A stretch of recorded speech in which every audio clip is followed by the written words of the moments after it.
I'm gonna hit the orc. AC 15. Yeah. 5 damage. Alright, your turn.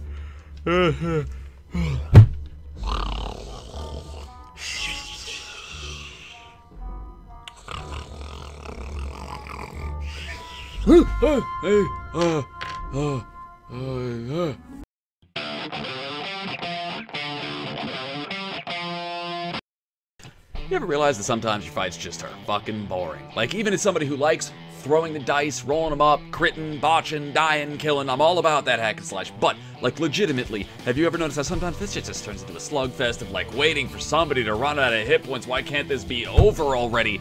Here's how we're going to avoid that. Today's video is going to be the first in a whole bunch of series that'll cover, like, I'm going to release videos that talk about these individual topics more in depth.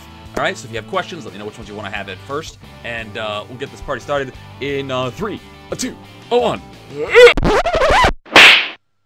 4 things that make a really good encounter, alright, for combat specifically. The first one right off the block is multiple enemies, alright? Big, badass boss baddies are boring.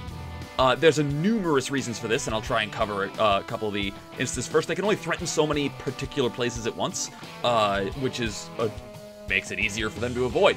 It means that there's less tactical decisions for people to make or less things to consider during their tactical decisions when they're moving around the battlefield. 2, the 5th edition does a good job of trying to compensate for this for lair actions and legendary actions, but ultimately in an action economy, a single bad guy is a little boring. So it's just, the bad guy does this one thing, boom, and then it's a whole round of PC actions. The bad guy does this one thing, boom, and then a whole round of PC actions. And ultimately, because there's only one thing going down between the PC's actions, there's not much change on the battlefield. Multiple enemies can affect more change on the battlefield, and that's something to consider. There's a whole bunch of other reasons, including some, you know, deeper mechanical ones with buffs, debuffs, saving throws, all that stuff, you know, stuns and disables and so on and so forth being way more devastating, but there are ways to house rule around that. However, rather than just constantly house ruling, I wanted to build something a little thicker, a little juicier. So the first thing is we have multiple enemies, alright? Second off the chopping block is enemy types. You need varied enemy types. The first place to start is that almost every encounter is made better with the inclusion of both ranged and melee units. Alright? Throw mixes of ranged and melee at your party. If you're not gonna mix up ranged and melee, make certain you mix up different special abilities from ranged or melee. There's a reason for this, because each special ability requires the players to consider before they make their decisions. Alright? It's something more that the players need to take into account before they declare their actions, and also it's something the players can try to use to their advantage or you can use against the players. All of these things make for a much more engaging combat. Alright? It's also, again, for changing battle conditions. So that's very important, because if you make the same decisions for the same reasons you made on the previous round, you've lost engagement and tension in your combat. The third thing, varied terrain. Now, there are all kinds of different types of terrains that do various different things. I'll talk briefly about these here, but I'll go into in-depth on these in future videos, okay? So the first one is it blocks line of sight. You can't shoot through it, you can't see through it. But then there's one that you can shoot through, but can't walk over. Alright, then there's you can walk through it but can't shoot through it. These are all very different. Kind of blop them around your battlefield. Just drop them wherever makes sense. There's also, you know, solid walls that you can't. There's stuff like acid pools or cliffs, you know, dangers that aren't specifically the monsters the players might need to take advantage of or be threatened by. There's, you know, interactables, things that they can choose, like windows to shatter to let sunlight in. There's all kinds of stuff that you can do for varying your battlefield terrain. And again, we're going to talk a lot more about these in separate videos further on down the line. The last thing is when you see a monster in the monster manual, like a kobold or a drow, that has a specific weakness, alright, like sunlight or acid or lightning or something like that, try and build your encounter battlefield so that the monster's weakness can be taken advantage of, but only if the players subject themselves to the monster's strengths. Alright, in the case of kobolds, that means that you could generate sunlight on this battlefield, but only if you put yourself in a position where you're vulnerable to the swarm tactic.